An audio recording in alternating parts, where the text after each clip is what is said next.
Donc on se retrouve devant les petits poussins qui ont maintenant, ils ont 3 jours je crois, ou à peu près 3 jours, 2-3 jours. Voilà, et du coup je vais vous faire une update de tous ceux que j'ai aidé à sortir, et également de celui qui avait le petit zigouigoui sur les fesses. Donc là je vais changer les litières, et je vais vous montrer, comme ça on va pouvoir les voir parce que sinon on les voit pas bien quand ils se planquent. Et comme ça on va faire un point. Voilà, donc c'est parti, je vais commencer par cette caisse. Voilà. Attendez, j'essaie de placer le téléphone, on les voit. Voilà. Donc je vais vous donner des nouvelles du petit qui avait son tire-bouchon là. Petit Brahma qui s'était fait attaquer. Faut que je le retrouve. Hop. Je sais pas où il est parce que il y a 3 Brahma perdrix maillets dorés, faut que je vois lequel c'est. Non, c'est pas toi. Oula. Alors, attendez. Bah oui, c'est lui. Et regardez. Et vous voyez, hier toute la journée, il avait son petit tire-bouchon noir là qui était au niveau du cordon ombilical. Et bien là, je viens de découvrir ce matin que il y est plus. Donc il est tombé. Et c'est bien refermé, c'est bien refermé, c'est pas du tout ouvert et tout c'est bien sec. Donc il est sauvé. Il est sauvé. Le petit Brahma qui s'était fait attaquer par le Pékin dans la vidéo de naissance. Je vous invite à regarder cette vidéo pour bien comprendre tout ce que j'ai vécu là avec ces petits lors de leur naissance. Je vous la mets dans le i. Et donc voilà. Donc je suis très contente. Il a réussi à survivre. Donc ici on a 10 poussins je crois. Hop, poussez-vous. Voilà. Tac, tac, tac, tac, tac.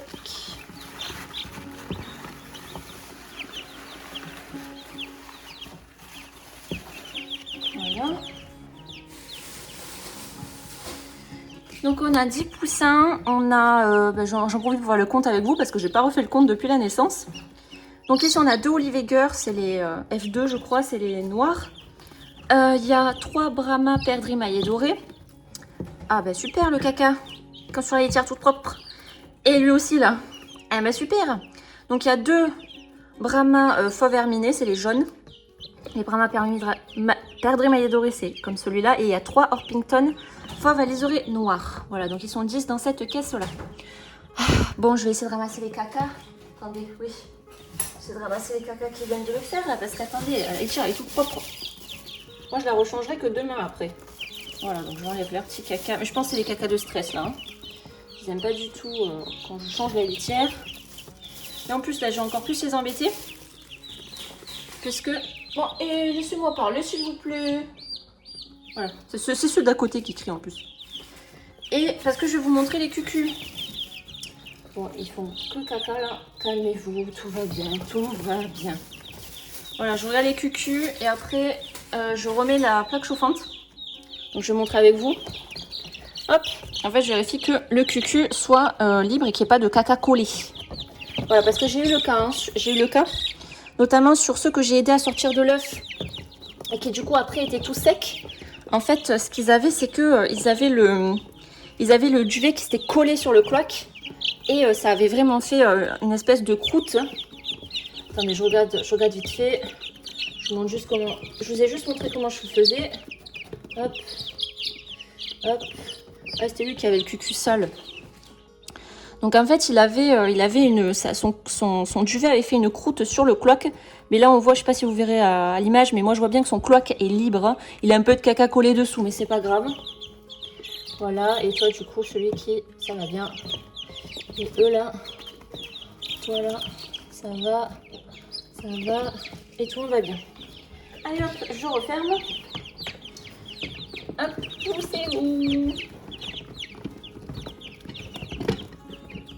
Voilà, ça va mieux quand il y a la plaque chauffante déjà. Hop, donc je leur laisse juste leur fond de nourriture parce qu'il faut que je nettoie les couvercles. Et ensuite je vais re-remplir la gamelle et je vais remettre des couvercles. L'eau, je vais aller la changer tout de suite, je reviens. Voilà. Voilà, j'ai aussi... j'en ai profité pour changer l'eau de ceux que je vais nettoyer juste après. Donc hop, on change de poussinière. Je vais faire celle-là. J'en ai 3 à faire du coup. Voilà, et donc du coup j'ai bien 30 poussins, hein. Il n'y en a aucun qui est mort entre temps ou quoi. J'ai 30 tout pile et j'en ai 10 par poussinière. Voilà. Hop. Voilà pour les petits. Donc je vais nettoyer celui le fou là. Hein. Le fou du bus. Hop.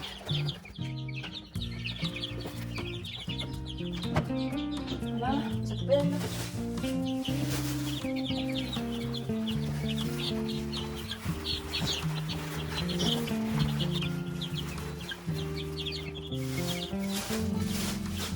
Voilà, désolée, je parle pas trop, je suis concentrée. Je parlerai plus dès que j'aurai fini de tout nettoyer. Là, j'en profite pour tous vous les montrer parce que quand ils sont sous la plaque chauffante, ils sont pas tous dehors, donc on les voit pas tous. Donc ici, on a 5 pékins, un araucana, 3 noirances et un inconnu. Je sais pas ce que c'est, lui. Il ressemble à un pékin, mais il est trop gros. C'est peut-être un cotentine, mais les cotentines sont censés être tout noirs, donc je trouve ça bizarre qu'il ait cette dégaine, mais sinon, je vois pas ce que ça peut être. Parce qu'il a des plumes aux pattes, donc c'est pas un Orpington. Voilà, je sais pas ce que c'est. Bon, c'est pas très grave. Voilà, sinon les petits pékins qui sont trop mignons. Voilà, je vais inspecter les cucus. Je vais inspecter les cucus vite fait. Il n'infecte personne. Et alors toi, non, vous voyez là, il a un peu de caca collé, mais il a le cloaque. Attendez, est-ce qu'il a le cloaque libre ou pas? Bon, il a un tout petit bout. Est-ce que je peux lui enlever là? Oui, ça va, vous voyez. Alors attendez, juste je vais vous montrer. Là, il y a le cloaque. Voilà, la petite bouche. Et il a un tout petit peu de caca collé sous le cloaque, mais ça ne gêne pas le cloaque, donc je les embête pas, je le laisse. Voilà. Lui, hier, j'ai dû lui nettoyer les fesses. Voilà, il a un peu de caca collé. Bon, ça, je vais aller à la salle de bain, je vais lui enlever le collet qui est sur le cloaque, vous voyez, qui risque de gêner. Eh oui. Voilà. Hop, j'essaie de vous montrer.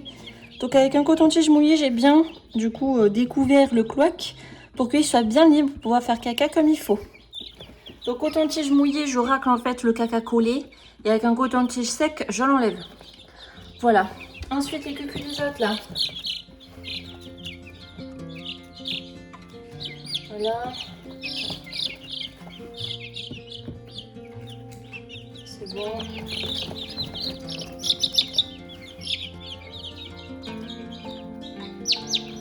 Voilà, et vous là, les petits c'est bon, là c'est bon, là c'est bon, toi, c'est bon. Voilà, bon j'ai fait les fesses de tout le monde, on peut leur remettre la plaque. Là, je vais l'augmenter un peu, parce qu'il commence déjà à bien grandir. Hein. Voilà, voilà, ils sont tous partis là-bas. Et toi là, je t'ai pas regardé tes fesses? Non, c'est bon. Ok. Voilà, c'est hyper important hein, de regarder les fesses. Je fais surtout ça les 5 premiers jours. Après, c'est bon, ils n'ont plus de problème de cloaque, mais parce que les prolapsus, c'est vraiment pas rigolo. Hein. Je souhaite ça à personne d'avoir un prolapsus parce que qui dit prolapsus dit les autres poussins vont tirer dessus et après, c'est l'hémorragie, c'est la catastrophe. Hein. Donc, je fais très très attention aux fesses.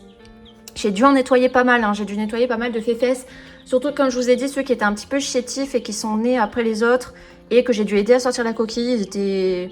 Ouais, ils avaient le duvet un peu n'importe comment. Ils avaient le duvet collé un peu sur le cloaque.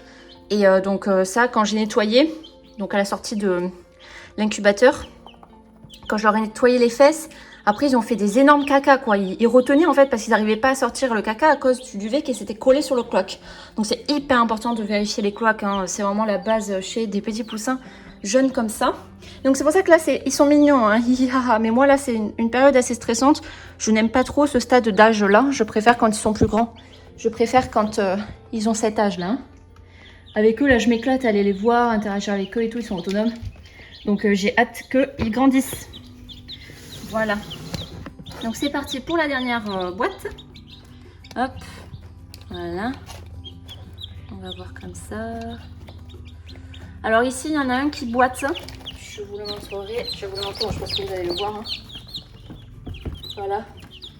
Vous voyez lui là? Il veut pas poser sa patte au sol. Et il marche que sur une patte. Et ouais, et sa patte, il y a un problème. Donc en fait, je sais pas trop ce qu'il a. J'essaie de le tâter un peu pour voir, mais... Hop, Je sais pas trop ce qu'il a à sa patte, mais là on dirait qu'il s'est pointu. Mais je pense que c'est pareil de l'autre côté. Ouais, et il a sa patte là qu'il n'arrive pas à utiliser en fait. Et donc il boite. Voilà. Bon, il arrive à se débrouiller, hein. Il arrive à aller manger, à boire et tout. Mais vous voyez, il veut pas la poser, il veut pas marcher dessus. Voilà, et ça m'embête de l'euthanasier pour ça parce que il se débrouille, hein. Il se débrouille, il fait ses plumes là. Il grandit comme les autres, c'est juste que il boite. Donc j'espère qu'il a pas mal. Moi j'ai peur qu'il ait mal à sa patte en fait.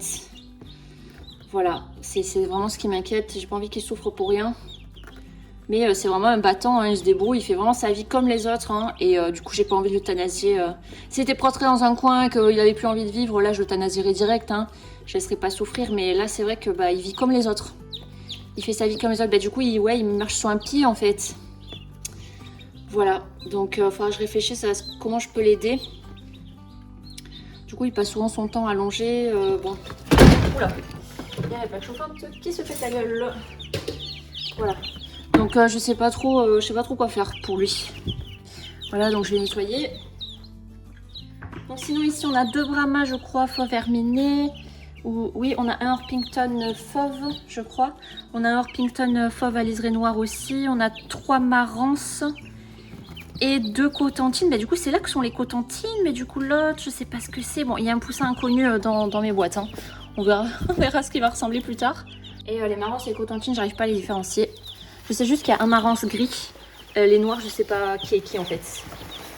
Voilà. Allez, les pipis.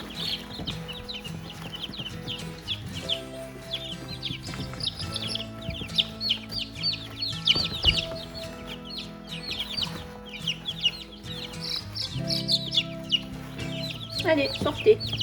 Allez. Hop. Voilà.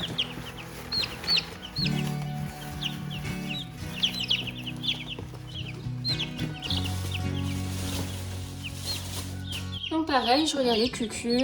Mon petit qui crie là. Bon, ça gueule. Hein. Ouh, c'est dégueulasse dans cette couvée là. Lui là, lui il gueule. Il fait que gueuler. Petit marrant ça. C'est lui, il avait vraiment le cloaque. Le duvet collé sur le cloaque. Là c'est bon, il a le cloaque découvert, on le voit pas bien mais parce qu'il a les poils dessus. Attendez. Mais il est ici, voilà. Le caca collé sous le duvet, je m'en embête pas parce qu'en fait dès que j'essaie de le nettoyer, ils s'en remettent dessus 2 secondes après. Donc tant que le cloaque est libéré, c'est vraiment ce qui compte. Là vous voyez il y a un caca, on va voir. Ouais, lui vous voyez je crois qu'il a le cloaque collé. Hein. On voit plus le cloaque ici, donc je vais aller nettoyer. Je reviens parce que ça veut bien vous montrer les poussins en attendant. Ouais, celui avec sa patte, il me fait vraiment de la peine. Hein. Voilà. Ouais, lui, il était à risque de prolapse. Hein. Je lui ai enlevé le caca collé aux fesses. Voilà. C'est bon. Là, c'est bon. Là, c'est bon. Toi, je t'ai regardé déjà. Ça c'est bon. Ça c'est bon. Ah, je pense que tout le monde est bon. Je vais faire le petit là. Et c'est bon. Et ouais, sa patte est un peu bizarre. Je regarde un peu sa patte. Ouais, je sais pas. Hein. Je sais pas ce qu'il a la papate. Hein. C'est pas un problème de patte écartée parce qu'on dirait qu'il veut vraiment pas la poser quoi. Vous voyez, il se tient debout. Quand il est debout, elle est en l'air, quoi. Ouais, ça embête. Ça embête parce que là, il y a le dilemme de est-ce qu'il en souffre, est-ce qu'il a mal à la patte. Parce que si... Attendez, je vais remonter un peu la plaque. Non, c'est bon. Hop, poussez-vous, poussez-vous. Voilà. Il y a un peu le dilemme, en fait, de est-ce qu'il souffre ou pas. Et ça, je peux pas vraiment le savoir. Voilà. Hop, la boubouffe. Et je vais remplacer l'eau, je reviens. Hop. Allez, je m'assois. Donc du coup, je disais que j'ai le dilemme de est-ce qu'il faut l'euthanasier, est-ce que il souffre, je sais pas. Je sais pas, mais je pars du principe que tant qu'il a l'air plutôt vif, qu'il s'alimente comme il faut et tout. Mais il a coincé sa tête là-bas. c'est bon. Tant qu'il a l'air vif, qu'il s'alimente comme tout le monde et tout, bon, bah je pars du principe qu'il a envie de vivre, quoi. Qu'il se morfond pas. Et voilà, et on verra si bah, il grandit comme les autres et tout. Voilà. Dès qu'il chouine là. Et vous là. Donc après, dès que je quitte la vidéo, je nettoierai les couvercles, je remettrai les couvercles et je remettrai à manger parce que bah, ils commencent à gratter. Ça y est, ils ont appris comment gratter, ils en foutent partout. Hein? Ils ont déjà commencé à en mettre partout là, parce que j'ai pas encore remis les couvercles. Lui, ça assis dans la gamelle, c'est pas le lieu de repos là. Il mange bien les deux gros Orpington là, hein, les deux roues là. Donc voilà pour les news. Moi, c'est assez stressant pour moi comme période à cause des fesses, à cause du fait qu'il crie tout le temps pour un rien. Et voilà. Mais je suis très contente en tout cas du sauvetage du Brahma, je crois que c'est lui. Le petit Brahma qui s'était fait attaquer par le Pékin et bah, qui va très bien. Lui, il n'aura pas de soucis. Là, celui qui m'inquiète le plus, c'est celui qui boite. Mais il boite dès la naissance, hein, dès qu'il est sorti de l'œuf. J'ai trouvé que sa patte était un peu bizarre, il l'utilisait pas vraiment en fait. Et voilà, peut-être qu'il est né paralysé de la patte, je sais pas, faudrait que je fasse des tests de stimuli. Genre, faudrait que je pique la patte ou que vous voyez, genre que je tire un tout petit peu sur le duvet de la patte et voir en fait si il réagit ou pas. Si je touche la patte, est-ce qu'elle se contracte et tout, parce que j'ai pas fait ces tests-là, voir si est-ce que sa patte est paralysée. Ou si il a peut-être un problème de tendons qui sont trop courts, ce qui fait qu'il peut pas tendre la patte et donc il n'arrive pas à se tenir debout dessus, peut-être. Voilà, donc bon, je le surveille et puis bah, tant qu'il fait sa vie comme tout le monde, qu'il ne maigrit pas, qu'il reste pas dans son coin sans manger, sans boire, tant qu'il sort et tout, il se débrouille pour marcher, pour aller boire et tout, bon bah j'estime que ça va, qu'il se débrouille, voilà. Ah, les pipis là, ils sont trop mignons, hein. Ils sont trop mignons.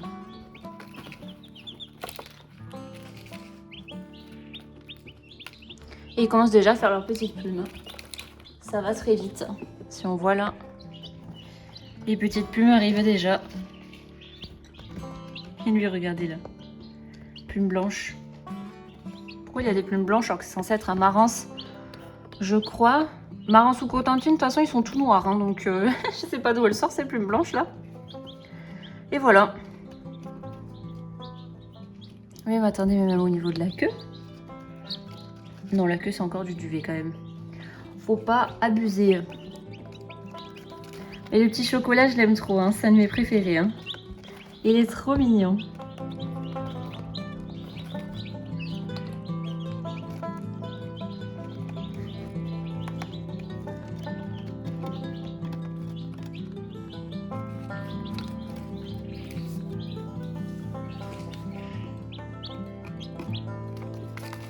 Bon ben voilà, c'était une petite update des poussins.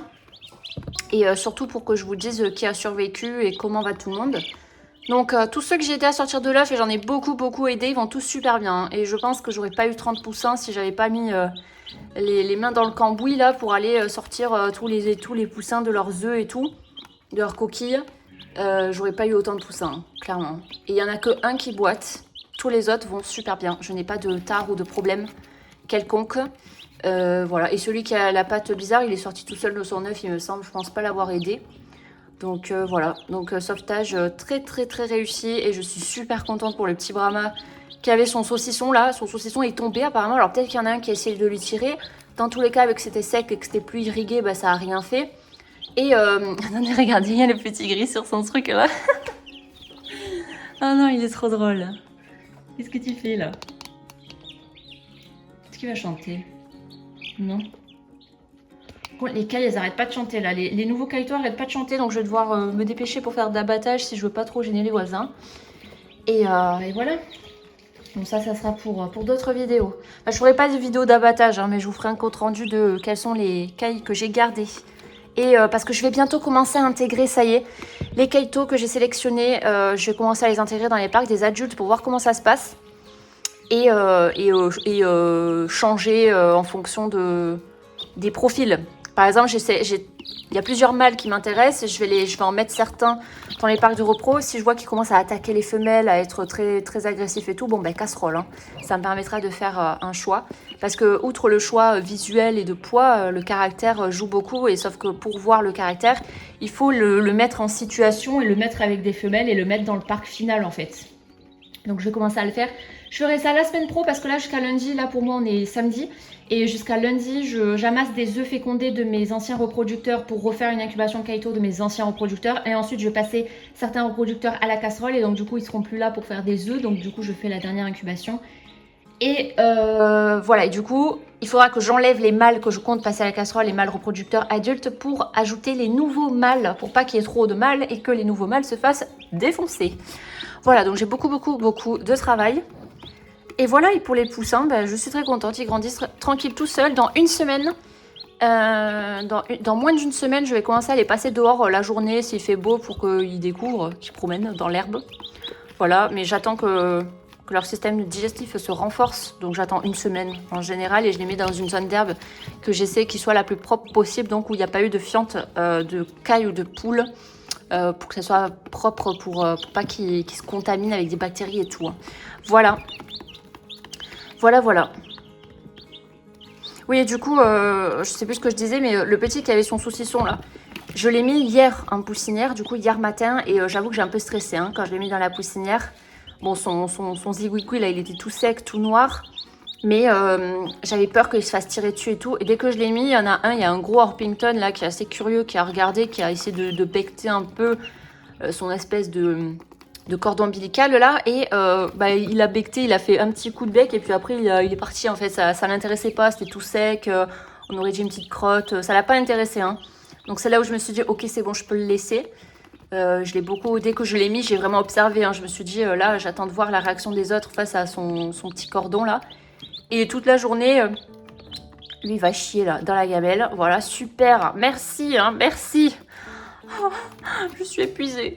Et l'autre il goûte le caca. Non mais et pourquoi à chaque fois en vidéo vous faites des trucs crado comme ça? Alors, quand je les regarde pendant des heures, ils font pas des trucs crado comme ça. Quand je les filme, ils font des trucs crado comme ça. Et oh, ça va pas la tête.